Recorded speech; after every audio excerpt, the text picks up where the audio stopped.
Pleased to welcome you all to our panel today on banned books. This panel is the first of two consecutive panels comprised of final papers from my honors seminar on banned books from fall 2022. The theme of our course is timely. The American Library Association's State of America's Libraries report in 2022 describes an unprecedented number of attempts to ban books in the previous year. The students' papers today closely examine age-old practices of censorship and banning of texts by various regimes in Europe, the United States, China, and South America. For centuries, countless texts have been confiscated, labeled taboo, and burned, while their creators were persecuted, jailed, fined, and even killed. By incorporating a range of systems of censorship spanning several continents, the papers survey different modes of repression and different reasons for censorship. Before I turn over the podium to our presenters, I would like to point out that Samuel and Abigail generated their own paper topics for these presentations. Utilizing the text that we read in class as a starting point for their papers, they expanded on the knowledge gained in our course by bringing those texts into dialogue with other cultural products, ranging from novels, fashion design, and film. Creating a compelling paper topic is a challenge for any writer or scholar. And I would like to end my portion of today's these opening remarks, by saying how proud I am of them for their dedication and their willingness to share their hard work with us today. So I will introduce our first speaker, Samuel Argueta. Samuel is a junior from the University of North Carolina at Greensboro, majoring in English and minoring in media studies. He is a part of the Lloyd International Honors College under both international and disciplinary honors. Samuel is a prolific writer who is currently drafting a fictional novel and writes for his own personal blog. Samuel, welcome, and the floor is yours. Thank you. I'm just going to share my presentation. Hopefully I can still access my paper as well. Start with that, and then, okay, let's just see if I can also, at the same time, get to the paper part. Okay. Is there any way to present the presentation on the screen and also be able to access my paper as well? You're on mute. Professor asking. Where it says view options up at the top of your screen, you probably see that. Do you see anything that says view options? Very top. Not really. Okay, how about I share your PowerPoint and you read your paper and you tell me when to change the slides. You want to do that? Does that work? Did you email it to me already? Yeah, I sent it this morning, or I guess. Okay. In that case, let me just quickly, it will take me 2 seconds. Yeah, I see it, Samuel. Thank you. Okay, I'm going to download it and then open it, and then I will just share it. And when I was in undergrad, I took an art history class where the professor was always shouting slide whenever she wanted the slide to change. So you will just holler slide at me and I will change your slide, okay? There. Okay, let me just share it now.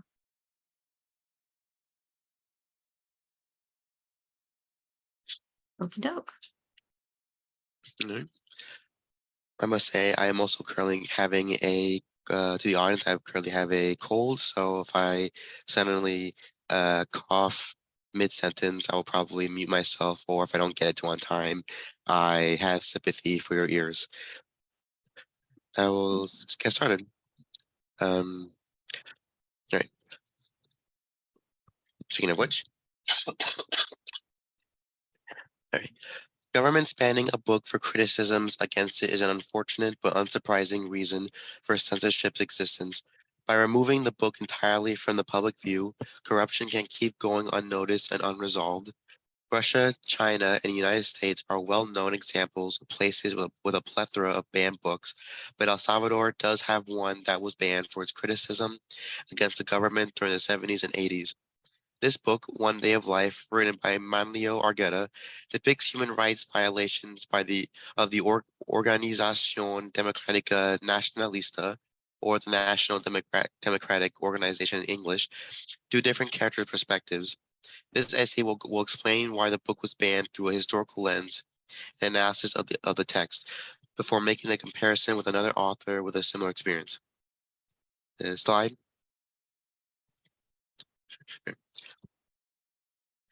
Uh, I should have said slide before. Again, this is the author. Um, okay, so Manlio Argueta is a Salvadorian writer and critic born in San Miguel on November 24th, 1935. Due to the nature of his writings criticizing the government, he went into exile to Costa Rica in 1972. During that time, he would go on to write One Day of Life and publish it in 1980, just around the infancy of the Civil War that began in 1979. The book was banned by the El Salvadorian government for its depictions of human rights violations by the paramilitary group, the Organización Democrática. Returning home in 1992, Argueta would become the director of National and International Relations of University of El Salvador. Slide. One Day of Life takes place in Chalatenango, El Salvador, and explores the harsh life of the civilians under a cruel government right before the beginning of the Civil War. Our main protagonist is Guadalupe Guardado, who is the wife of Jose Guardado, the leader of the Christian Farmers Organization. The beginning of the book details their daily life, such as how Jose stays in the hills in order to protect his family. The harsh reality of the situation is introduced to the reader when the Guard, members of the Organización Democrática, assaults a priest and leaves him close to death on the side of the road for the villagers to later find. While Lupe's perspective is the main point of view of the novel, readers do get glimpses into other character perspectives in their own separate chapters. The first character the book shifts perspectives to is Maria Romelia, Lupe's daughter, who recounts a horrific experience after participating in a peaceful demonstration before trying to find her missing husband afterwards. The second is Adolfina, Maria's daughter, who also participates in a separate demonstration, this time in a church. The last point of view explores several unnamed members of the Organización Democrática, which the novel combines their individual perspectives to illustrate the corrupt reasonings for their harassing and arresting civilians, as they see it as a means to stopping communism from from spreading through the country. By the end of the novel, the story shifts perspectives back to Lupe. In these last chapters, she stalls a couple of guards in her home, while Adolfina, who began living with her grandma for her own protection, makes her way back due to the guards wanting the girl to identify a badly beaten body. Lupe's plan fails as the guards do not get bored and move on to another house. As they escort her and Adolfina to the truck holding the body, Lupe realizes that the identity of the person is Jose. To protect their family, per Jose's own instructions, the novel ends with Lupe pretending not to recognize him as he is taken away. Slide. For the purpose of this paper, I will briefly cover El Salvador's history of military dictatorships and oppression. However, I'll be putting more focus into the 1970s, which was a time period that the book is most explicit about. The start of El Salvador's bloody and tyrannical history began when General Maximiliano Hernandez was installed by a coup on December 1931. His soldiers massacred 10,000 to 40,000 people, and thus he became the starting point for many future dictatorships. Such military dictatorships include the ones run by Colonel Jose Maria Lemus, Julio Adalberto Rivera, who also is known as the founder of the Organización Democrática, and General Carlos Humberto Romero. Each of them and their administrations contributed to the horrid state of the country that would fuel the conflict leading to the Civil War. The 1970s and its era of corruption began with the football war. Football is the original name for soccer, but it is still used in other countries outside of the US and the UK. El Salvador and Honduras had a strained relationship at the time, as El Salvadorian immigrants living in Honduras were forced to return home, leading to an overpopulation problem. This strenuous relationship grew worse due to the 1970s World Cup, where both countries' football teams competed in the finals. Anytime either team won a match, riots would break out and the chaos in the stands would spill into the streets. This exploded into a full-on war, which lasted 1 year in 1969. With the next elections risking the military losing power, the Organización Democrática interfered with voting by intimidating civilians as they came in to vote in order to ensure the victory of Colonel Armando Molina. More human rights violations were committed, especially against priests and peasants. This culminated in 1975 when a peaceful protest of students from high schools and colleges ended in bloodshed when the military opened fire. Thus began the civil war spanning throughout the 1980s, fought between the government and the Frente Farabundo Martí para la Liberación Nacional, or the Farabundo Martí National Liberation Front in English, which was a guerrilla insurgent group. The book goes a great slides. Sorry. The book goes to great lengths in portraying the cruel and inhumane acts of the Organización Democrática and the government overall. One of the most prominent scenes involves Maria Romelia's demonstration, which they stage in front of a bank to demand cheaper prices on fertilizer and insecticides. She states, "We staged a little demonstration, then someone yelled at us to run. While 8 radio patrol cars were coming after us, they started shooting and they hit me. The guards then gathers a majority of the protesters into a bus so they could throw a bomb inside to burn them alive. Other heinous acts are committed in future chapters. They forcibly enter the house of suspected dissidents, beating them and going out of their way to cause property damage inside. They are also open about their violence, such as when one guard member openly states to wanting to put a bullet in Lupe's dog for being annoying. The book has one character referred to as Ticho's son. He reveals himself to be a child snitch who leads the authorities to Maria's house after she asked him about her kidnapped husband. As cartoonish as that sounds, it is worth knowing that child soldiers were used during the Civil War, trained in the same manner as adults. Both the government and the rebellion are responsible for this. Manlio Argueta portrays the Organización Democrática as having a corrupt sense of nationalism. As stated before, their reasonings for attacking civilians is based on stopping communism from spreading. To the organization, their duty to protect the country is to beat the people. In one chapter, a foreign trainer spouts this ideology to a room full of trainees. The narrator states, "The trainer shouts, 'Who is our enemy?' And we shout, 'The people,' and so on and so on. 'Who is the worst enemy of democracy?' And we all respond, 'The people.' Although the people is framed as something other than just civilians, the next page has this organization member calling his own people illiterates and born lazy. Communism is seen as a plague perpetuated by the church and spreading to the people. As authority member states, the poorer they are, the more effed up they are. What Manlio suggests about one of these foreign trainers, intentionally or not, is that this specific trainer is linked with the U.S.'s history and connection to the Salvadoran government. One is specifically described as Chinese, but the other one is never identified. This unknown trainer, referred to as a gringo, was brought in to make men out of us and to understand the problems of communism in his backwater country. Gringo is a term typically used to describe foreigners, but is commonly associated with white Americans. The U.S. was not shy of direct and indirect involvement in third world countries, especially in Latin American affairs.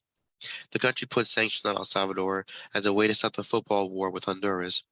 Keep in mind that these involvements happened during the Cold War, which was the U.S.'s war against the rise of communism and against the Soviet Union. The most publicly known involvement with El Salvador was when the Reagan administration got involved in the Civil War, sending supplies and soldiers to the Salvadorian military when it was believed that the FTML was supplied guns by the Soviet Union. The U.S., predating the war, had also sent advisors to train Salvadoran soldiers, which aligns with this gringo trainer for the Organización Democrática. It is quite possible that the Red Scare during the Cold War was on the mind of these trainers, which inevitably influenced the authorities. Revealing the corruption of the El Salvadoran government and its militia is the book's primary theme, but another one is to rebel against them in any way. Characters like Maria, Adolfina, Jose, and Helio, who is Adolfina's father, all embody this theme. In one chapter, Jose reiterates to Lupe why he leads the rebellion. He states, "If I'm called on to shed blood, my blood, then it doesn't matter if it is for the good of it. Then it doesn't matter because it is for the good of everyone else. We farm workers are exploited in this country." Adolfina, despite being only around 15 years old, is described by many to know more than a child would or should. Despite her father's disappearance, she is inspired by him to continue standing against the government. Once she arrives to the home and the guards demand she come with them, she willingly argues with them without a hint of fear. She states, "I will not go with you. I am not moving from here. I don't know who it is you want me to see." These two characters, along with the rest of the family, stand firm even when the authorities take everything that is precious from them. This rebellion against this established power system is another likely reason for the book's banning. Slide.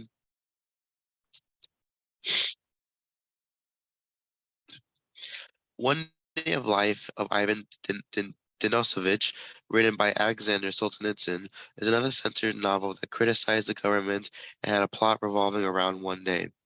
The novel heavily criticizes Stalin and Soviet Russia by showing the inhumane tactics within the Gulag prison camps. It depicts prisoners forced to work in freezing temperatures during the winter, barely allowed to eat anything besides boiling water and scraps, and have become so broken by the abuse that they become numb to it all. The novel's themes focus on how far a government is willing to go to suppress its people. Much of the book's theming was influenced by Solzhenitsyn's own experience as a prisoner. Born on December 11, 1918, Solzhenitsyn was arrested in 1945 for a letter criticizing Stalin, sending him to the camps for 8 years.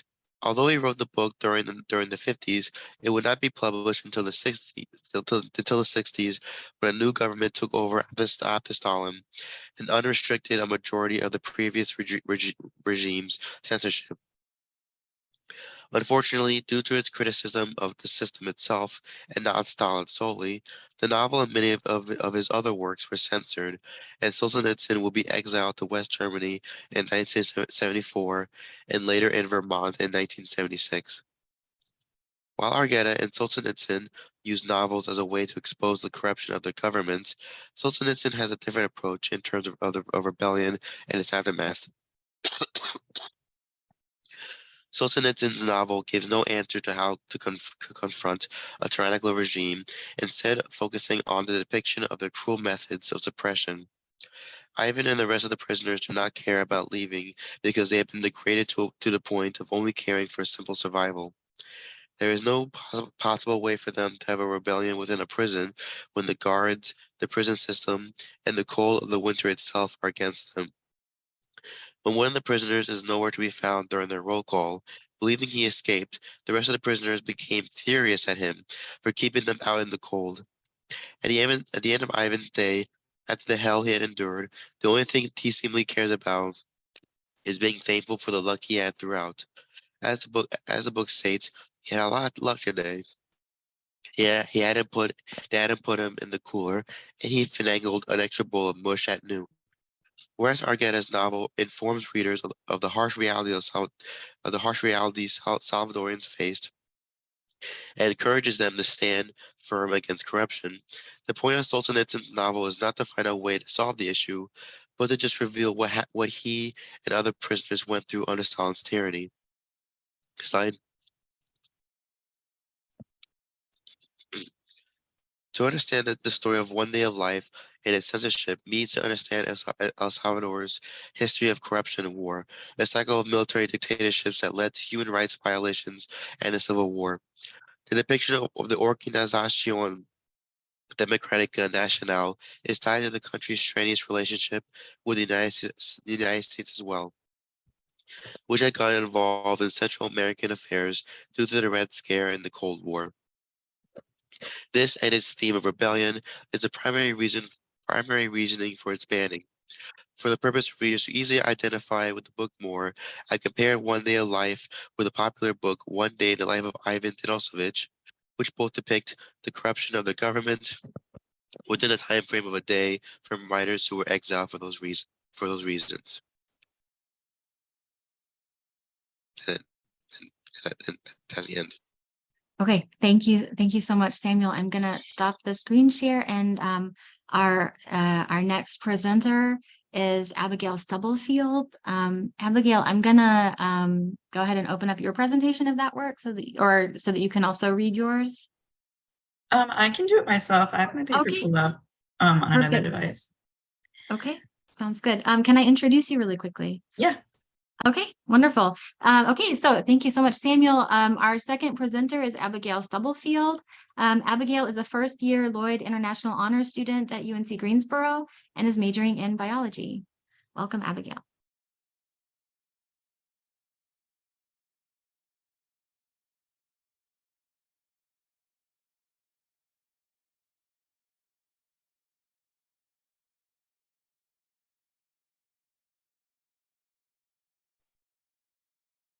All right. So I'm comparing and contrasting these two novels much like Samuel did.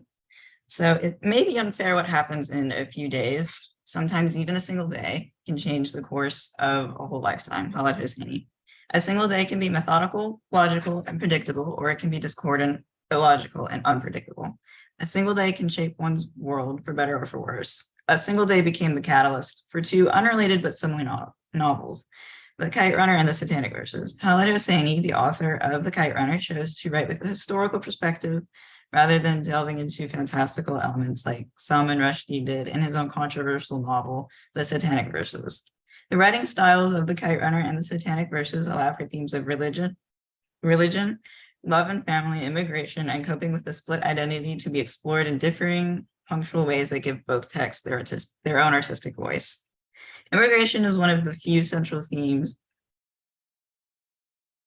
of both texts. Rushdie grew up both in India and England. Hosseini was a war refugee and spent the remainder of his childhood and his entire adult life thus far in the United States. Jibril and Chamcha of The Satanic Verses, as well as Amir and his father from The Kite Runner, are all immigrants. Jibril and Chamcha's journey borders on the impossible, with their plane crumbling to bits and the two men falling from heights that should have killed them. Rushdie captures the absurdity of the fall by making up words to emphasize the fantastical event. He had also skillfully woven in layered metaphors that illustrate their changes as they immigrated from India to England. Immigration in The Satanic Verses is a choice both characters make for themselves, whereas Amir and his father are forced to flee Afghanistan because of war and the Kite Runner. Amir and his father do not want to leave their homeland, yet they do anyways because the alternative is to submit to the incoming Russians and hope they survive the fight for Afghan independence after their own government had fallen. Hosseini chose to take a historical perspective with his work because he wanted to show the world what Afghanistan was like to people who are not familiar with the place. The more realistic approach kept the reader grounded and aware of the horrors of war and being a war refugee. There was no place for the supernatural when one is traveling inside an engine compartment like Amir and his father had done.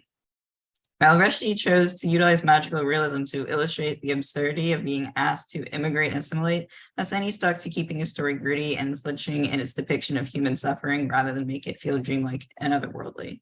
Magical realism provides insight to the experience of being an immigrant of a post-colonial nation, but historical serves to make the experience feel more tangible. Another theme that connected both of these books is religion. So both of the authors hailed from Muslim cultures, and thus Islam was influential to both of their works. Neither of the two men were strict in their practice, so that had also bled into their stories.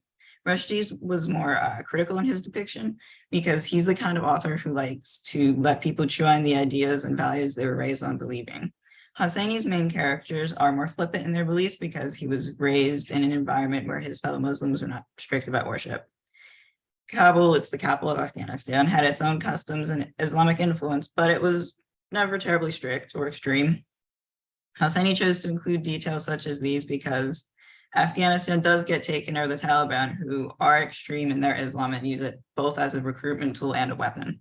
He wanted to emphasize that Afghanistan viewed them as strange and later oppressive because they didn't want to be ruled by zealots and wanted to be free of war and bloodshed.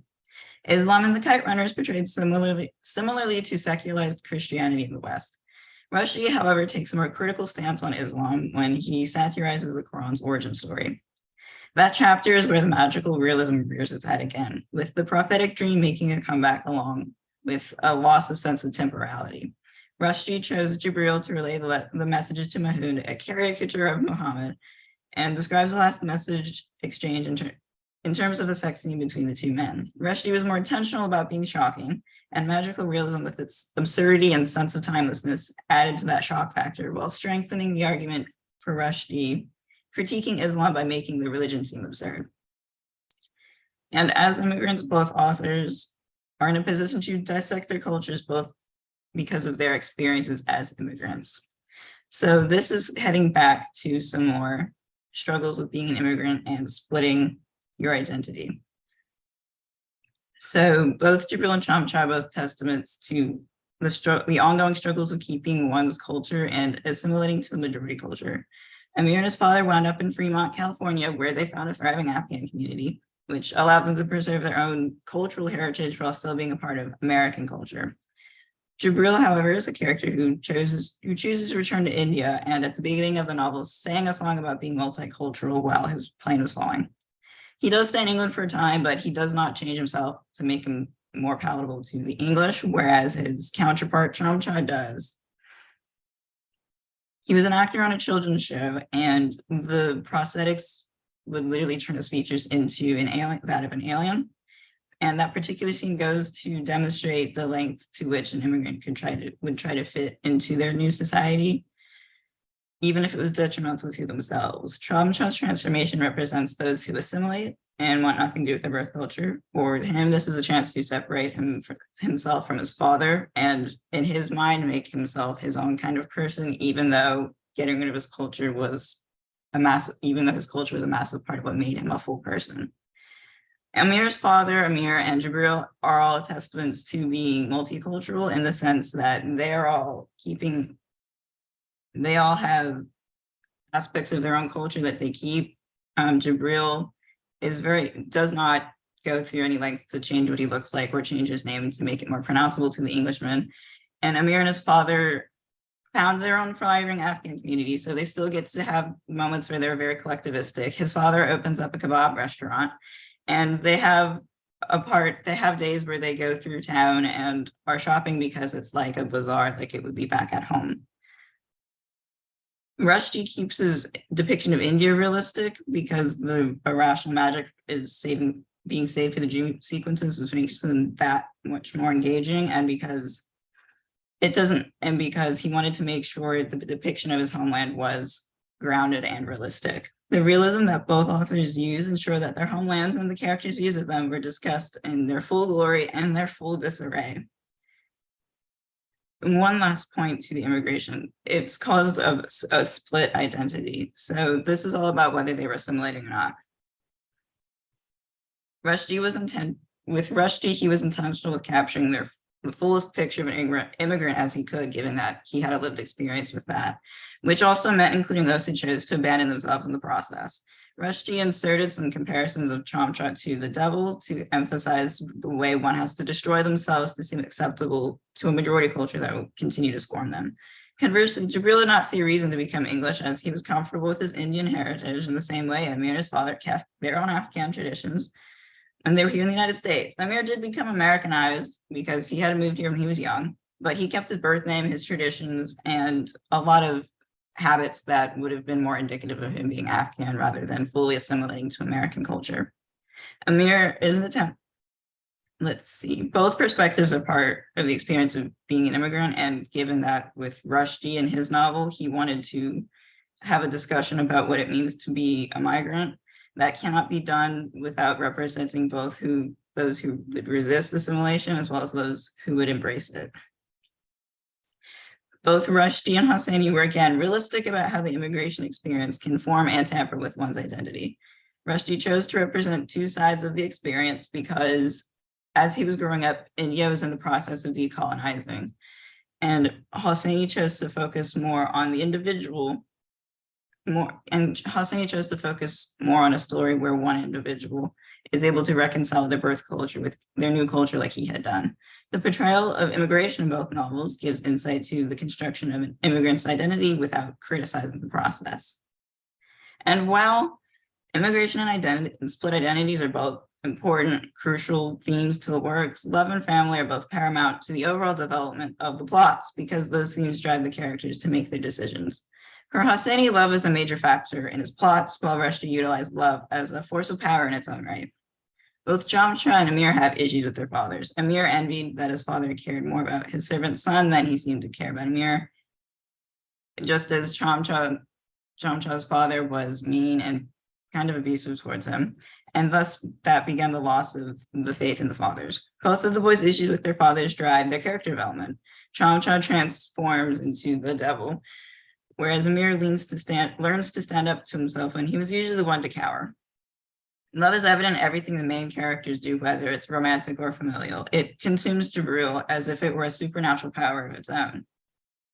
So in this case, it's more of a supernatural power, a thing to behold, whereas Hosseini chose to make love grounding to his characters.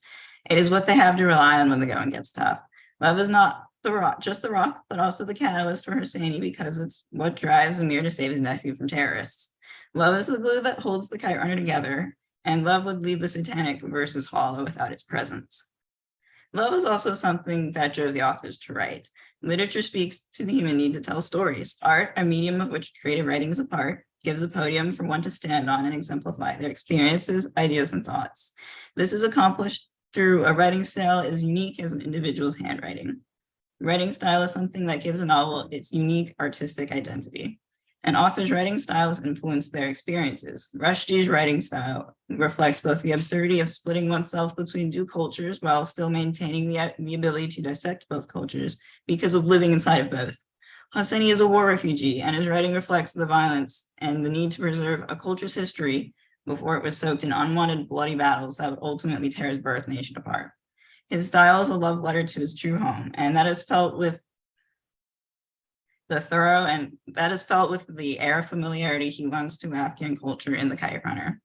Rushdie wanted to ruffle feathers and make a shocking read, so his writing style is something that is unsettling for the audience to read on purpose. It also holds an air of absurdity, something he dealt with as India decolonized while he grew up. An author's writing style is a piece of themselves, illustrating their experiences and biases, whether they realize it or not. An author's writing style is an extension of their thoughts, feelings, intentions, their souls as artists. The ability to write a story is intrinsic to a human need to communicate and is what gives each and every writer their own power to their voice. Thank you.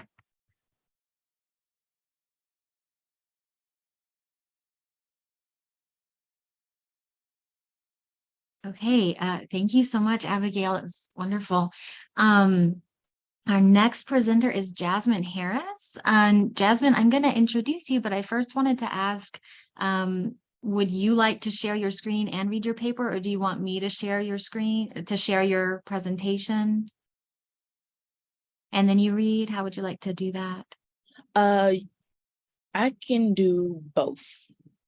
Okay, great. So I'm going to introduce you here briefly, and then the floor is yours, okay? Okay. Okay, wonderful. All right, so our third and final presenter on our panel today is Jasmine Harris. Jasmine is a first-year student at UNCG. She's majoring in psychology with 2 minors in sociology and human development and family studies. This is her first year as an honor student in Lloyd International Honors College. She's an honor roll student and has been on the dean's list last semester in her first semester at UNCG. So welcome, Jasmine, and I'll turn it over to you.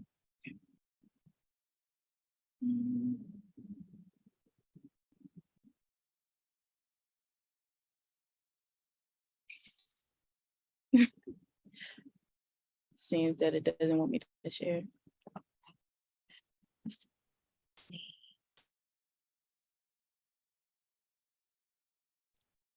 It doesn't want me to share at all. Is it not giving you permission? No, It ma'am. says you're a co-host.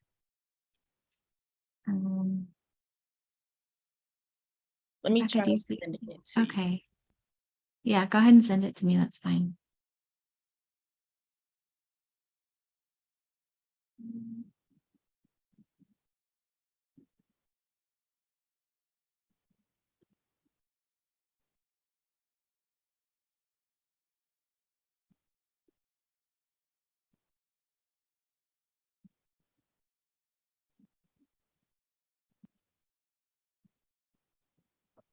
Did you send it to me? Trying to. Okay.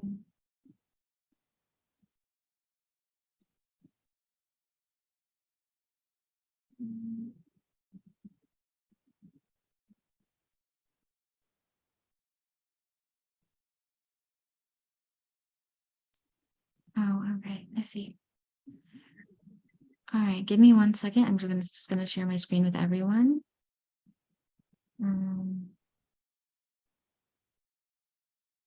All right, everyone should be able to see now. Okay, I will be talking about autofiction in Chun Tzu's book Beijing Doll and Solzhenitsyn's One Day in a Life of Ivan Denisovich.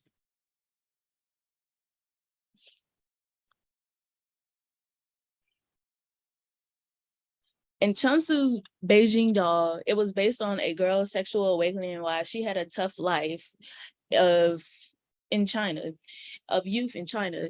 The author and the character share the same name, but that means nothing. It is an autofictional book. It means that the author and the protagonist may not share the same things we hear in the book. The only thing we may know is true, that they share the same name and they both dropped out of high school.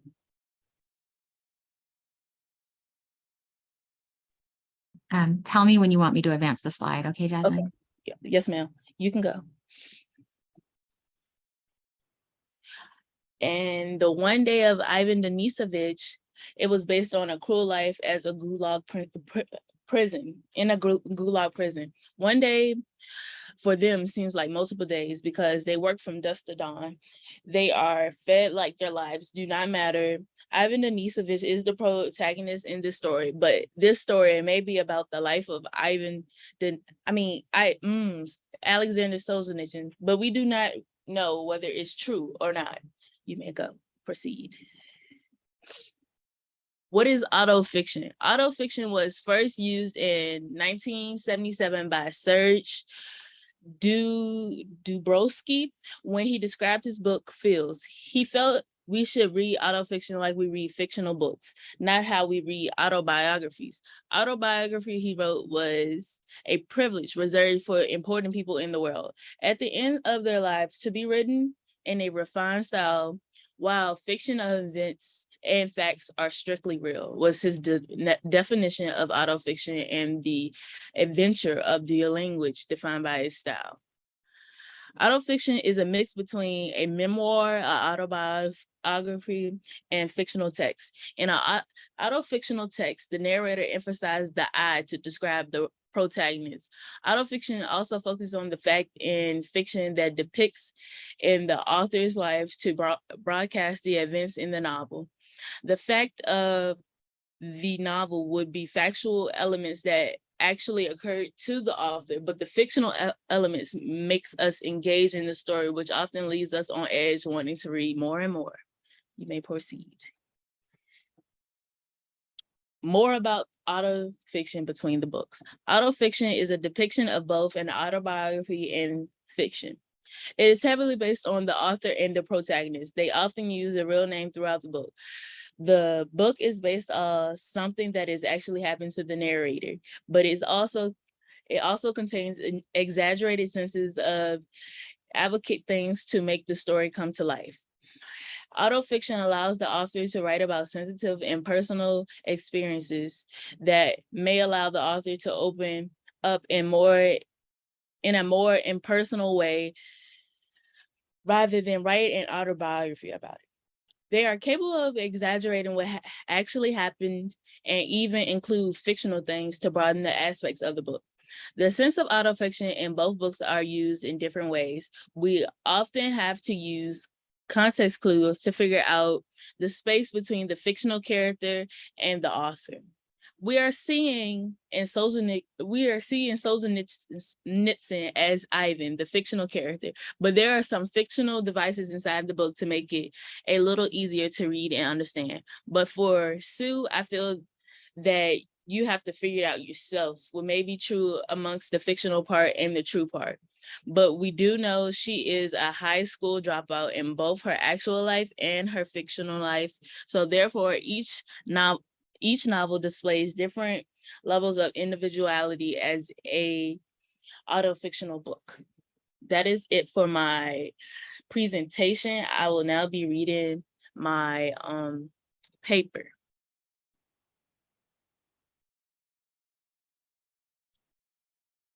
All right. The sense of autofiction in both books are used in different ways. We have often used context clues to figure out the space between the fictional character and the author. We are seeing, oh, I already read that, my bad, I'm sorry. Beijing Doll and One Day in the Life of Ivan Denisovich are both autofictions. Both novels show different degrees of autofictionality because Sue uses it as a novel about herself with fictional aspects of things that occur. But Solzhenitsyn used fictionality to depict himself and what he experienced through a fictional character that whom we know as Ivan Denisovich.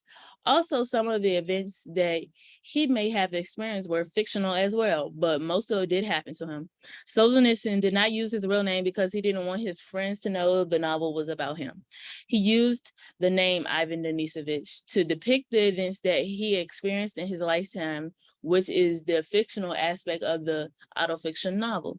In Beijing Doll, Sue did use her real name, which is Chan Su. She often used I in the book. But some of the events and other characters are fictional because she didn't want to use people's real names in the text. The autobiography part of Beijing Doll is using her name and describing multiple events that actually happened in her life as she grew from 14 years old to 17 years old.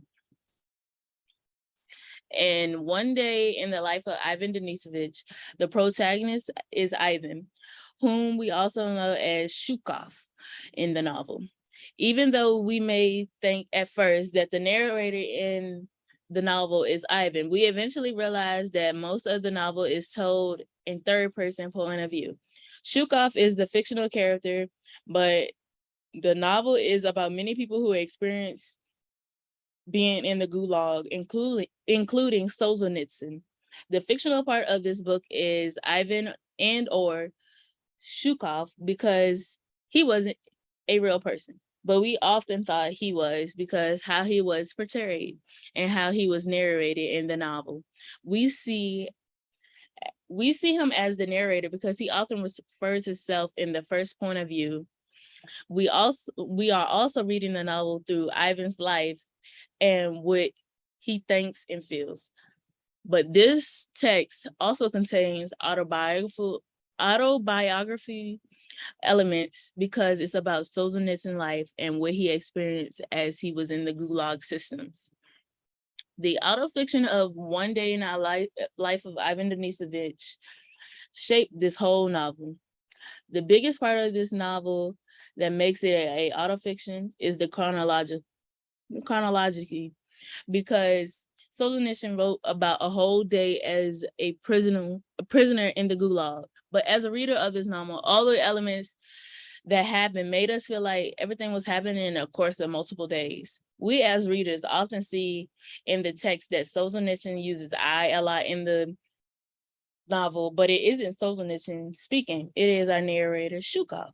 It is only used when Shukov is talking to other prisoners in the gulag, but otherwise the narrator voice is usually told in third person. So therefore, we see a part of him in the novel due to his harsh experiences in the gulag, but it was told as Ivan. Solzhenitsyn's novel achieves many aspects of being an autofiction book. He He was capable of writing about sensitive topics and his personal experience without including his name. The sensitive topics consisted of the prisoners being inside of the gulag, being overworked and starved. The prisoners are even forced to work in freezing cold temperature. I quoted one of the these sentences in Solzhenitsyn book. The entryway had no door and the cold went right through it, but you were undercover, so it wasn't bleak. Most days they had to wait all day to get something on their stomachs, but it was hard for anyone to speak because they felt like it was no reason to waste their energy on anything besides eating. Here's another quote. This was the toughest moment. When you lined up for roll call in the morning into the bitter cold in the darkness with an empty belly for the whole day, you lose the use of your tongue. You don't want to talk to anyone. Solzhenitsyn also created distance between his personal life events, which is the autobiography part of autofiction. He created this distance by using the character Ivan Denisovich instead of making himself the main character. He also did write this novel in secret because he didn't want his friends to find out that this novel is originally about him, but it was depicted by a fictional character. The distance can also be related to other people who experience life inside the gulag system because they might have experienced it the same way that Solzhenitsyn did. Ivan was dehumanized in the novel because he forgot how it felt to be normal, which is an example of autofictional part of the novel. It depicts the events that happen inside the gulag. When he was in the camp so long that he lost his sense of self to an extent that he was hopeful for the little things like an extra plate during dinner or that he has his own personalized spoon that he made himself. But with Beijing Doll, it is very different. Chang-Soo actually was the narrator and the author of this novel. She also used I when referring to herself throughout the novel. This novel is the definition of an autofiction genre book because it's told in the first person point of view. It clearly shows it is an autobiography about her life as a teenage girl who was going through an exploration of her sexual awakening. In Beijing Doll, it was shaped off her sexual fascination as a young child growing up. She finds herself fascinating over older, toxic men who treat her like she was nothing. Many times she allowed these boys to be controlling of her and not allow her to talk to anyone else. Throughout the book, we basically saw Chang-Soo grow up. Although she didn't try to mature any, she started off 14 years old and messed with older men. Then around the end of the book, she was 17 years old, and she was still doing the same things. She wasn't very mature about her feelings or even considerate of her feelings. She often told boys she loved them, knowing she didn't really know them or seen them in person. Here's a quote. I love you. My love for you feels like birds soaring up from 1,000 peaks. Weekly, he said, don't love me. And here's another one. I wasn't a mature woman to begin with. So how could I understand the heart of a mature woman? I never had one. Sue in the novel knew she wasn't a mature woman and she didn't care about herself or anyone else. She often didn't even understand love and how she was treated, but she knew she wasn't ordinary. Chang-Soo's writing of Beijing Doll achieves many aspects of autofiction text. The whole novel was based on her feelings and sexual experiences from the age of 14. She was capable of making us feel the text of the novel by putting us in her shoes and basically making us live her life through our eyes. This book may not have been in chronological order and based on one day, like one day in the life of Ivan Denisovich, but she did tell her story through multiple days as she grew up. It is also portrayed fictional aspects of her life that we can't be sure of. We don't know if she has had all those sexual partners, or she was very rebellious as a teenager. The only real thing we do know is that the author and the protagonist share the same name, Chung-Soo. We will never know what exactly transpired in those teenage years of Chung-Soo's actual life unless she does an interview about it and open up to us. Beijing Doll has all the aspects of an autofictional novel of how she told the story. She broadcasted her personal experience through the whole book and even displayed intimate and sensitive subjects in the text. Sue talked about many occasions where she had sex with other men more than anyone could count on their fingers. She displayed one specific sensitive topic that was an eye-opener. When she was 9, she was sexually assaulted by a man on the military camp she lived on. Even though this was displayed in the novel, this may be fictional. Even the sexual partners that the protagonist had could have been fictional as well. Beijing Doll is a great depiction of an autofictional text because it separates the real versus the fiction. As a reader, we don't know what's real or fiction. Even in an interview, she was stated that the narrator of Beijing Doll is silly, even though everyone around that age is silly and immature. It kind of relates to children in the 21st century doing things they shouldn't at an early age, like the narrator and the novel did. But one thing that is related between Chung-Soo in the book and Chung-Soo as an author was that they both dropped out of school. But Chung-Soo in the book didn't know what could happen in her future after turning a new leaf. What about my future? My tomorrow? Who'd care? I didn't want to go on like this any longer. The author Chung-Soo grew up to become a well-known author and went on to publish more books beside Beijing Doll, where Chung-Soo in the novel didn't know where her future led her. The actual Chung-Soo knew her capabilities, even though they shared themselves as high school dropouts. They went on and thought of themselves in different paths. This whole novel is a snapshot of the protagonist's youth. The protagonist in the novel often changed her path of life multiple times. She was a journalist for most of the book, but never took it seriously, just like she didn't take school seriously. She was more focused on obtaining love from older men that she met at bars, concerts, and more. But the real Chung-Soo went on to achieve success after being a high school dropout. But she has more publications after Beijing Doll, including The Joy That Lasts for a While and See the Big Dipper. She has even edited a selected post from 1980 poets. In 2021, she was also a writer in residence in Berlin. One Day in the Life of Ivan Denisovich and Beijing Doll helped broaden our perspective of the autofictional genre.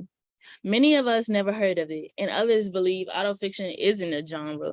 One Day in the Life of Ivan Denisovich showed the perspective of the fictional character, but it's also about the author's life. Solzhenitsyn experienced some things he demonstrated in the novel, but he kept other things with fictional aspects to them.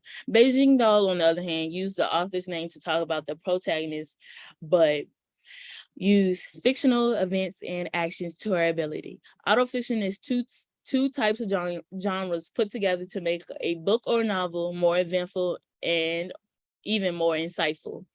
Autobiography and fiction put together makes a great novel just from reading both One Day in the Life of Ivan Denisovich and Beijing Doll.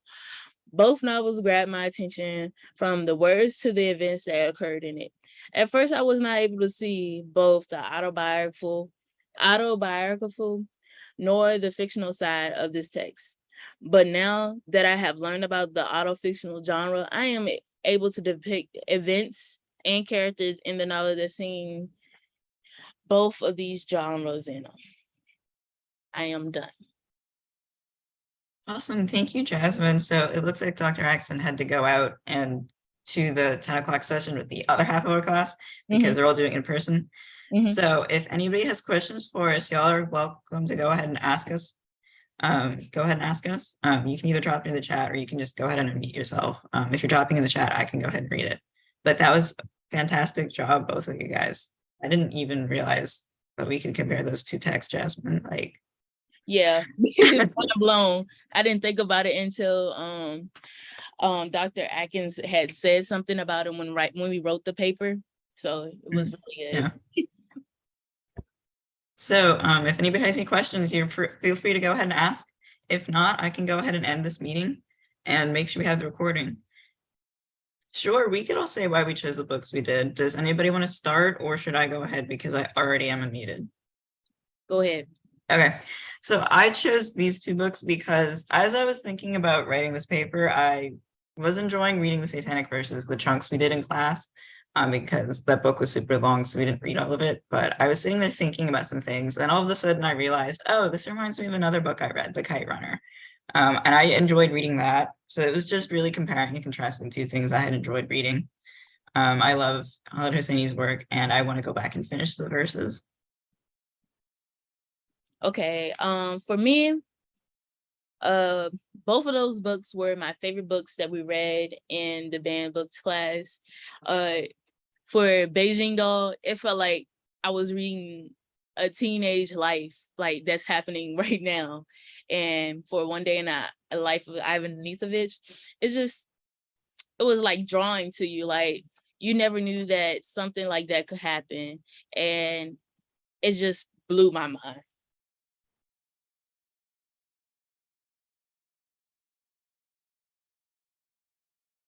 We can't hear you, Samuel. Put your mic down. Sorry. You're good.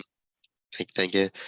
So during our first session in class, we were going over a list of each like banned book on Wikipedia, and I had asked Professor Axon if there's any banned books in El Salvador, and after searching, she did find that One Day of Life was I believe the only book that was listed, and I was like very curious as to why that was the only one, and that's why I went down the rabbit hole of reading it and understanding exactly why it was banned.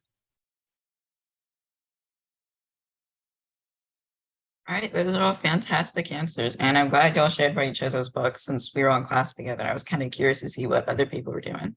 If nobody has any other questions, I want to check one last time before we all go ahead and leave. All right, if that's it, I would like to thank everybody for attending.